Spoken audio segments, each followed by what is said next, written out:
অবশেষে সকল অপেক্ষার অবসান।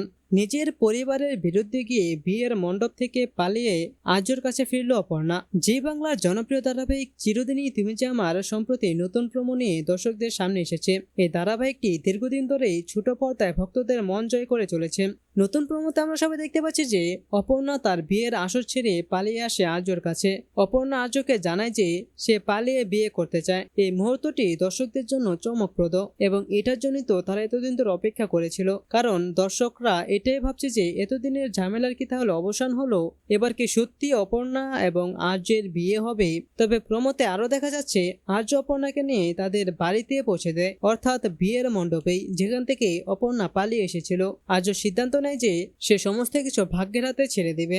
অপর্ণা বলে যে স্যার, আপনি আমাকে এখানে নিয়ে এলেন কেন? তখন আর্য বলে যে আজ থেকে আমাদের ভবিতব্যে যা লেখা আছে সেটাই হবে, তবে আমরা এমনভাবে পালিয়ে বিয়ে করব না। তো সুপ্রিয় দর্শক, আপনাদের কি মনে হয় আসন্ন পর্বগুলোতে অপর্ণার বাবা মা কি তাদের এই বিয়ে মেনে নেবেন, নাকি পরিবারের বিরুদ্ধে গিয়ে অপর্ণা আর্যকে মেনে নেবে? তবে এটা নিশ্চিত যে আর্য এবং অপর্ণার বিয়ে শেষ পর্যন্ত হবেই, তবে সেটার জন্য দর্শকদের অপেক্ষা করতে হবে আরো কিছু সময়। তো সুপ্রিয় দর্শক, আপনাদের কাছে এই প্রোমোটা কেমন লাগলো সেটি নিচে কমেন্টে জানিয়ে দিন এবং এরকমই সকল আপডেট সবার আগে পেতে চাইলে এখনই আমাদের এই চ্যানেলটিকে সাবস্ক্রাইব করে দিন।